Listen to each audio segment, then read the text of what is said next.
Hola! For today's video, samahan niyo ako. Gawa tayo ng special na project today. Of course, kanina naglilinis ako ng bahay and nakakita ako ng maraming notebook. And chinek ko na yung mga pahina guys. And nakita ko ay ang dami pang pahina ang hindi nagamit. So nag-isipan kong i-recycle sila guys. Ganyan naman yung gawain natin magmula noon magpahanggang ngayon. Kasi nasanay ako, nung nag-aaral ako guys, kapag meron akong notebook na may sobra pa, the next school year guys is kukunin ko yon, no? I-recycle ko, gagawin ko siyang bagong notebook so that makakatipid tayo sa pagbili ng notebook. Instead na 8 yung bibilin mo, as usual, so nakakatipid tayo. Kung nakagawa ka ng 3 notebook, so ilan na lang bibilin mo? 5 na lang. So you see, malaking tulong yan, lalo na sa ating mga kabataan.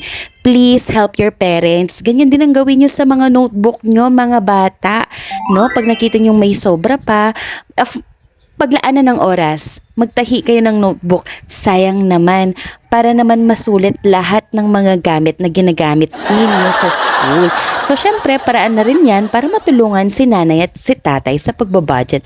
Especially, pasokan na naman, bibili na naman sila ng gamit. So, yan, nag-enjoy tayo guys habang gumagawa. Yan, pangalawang notebook na to guys. Syempre, tatay tayo.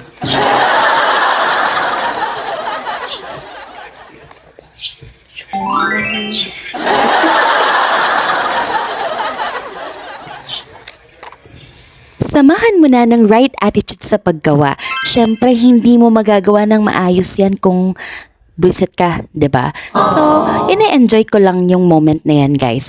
Nakaka-distress din kasi pag meron kang ginagawa na alam mong something worth of your time talaga. Yung tipong after mong magawa yung dapat mong gawin, wow, masasabi mong, oh, this has been a productive day. Tama. So, nakakatulong ito para naman mapunan yung mga bagay na dapat nating tapusan just like this. Medyo nainip tayo guys. So, ayan, nakakita tayo ng pagkakaabalahan na may saysay din naman. So, yung pananahin ng notebook talagang it really requires focus and attention talaga when it comes to doing your task kasi kailangan dito masigasig ka sa pagtatahi, no? Hindi pwede yung wala ka sa mood kasi pag wala ka sa mood, hindi mo siya matatahi ng maayos. Ayan na yun guys. Natin today guys, nakaapat tayo ng notebook. Diba? Sayang naman yan kasi pag bumili ka ng notebook ngayon, magkano na rin. At least, marirecycle natin. Useful pa rin. So, gamitin natin.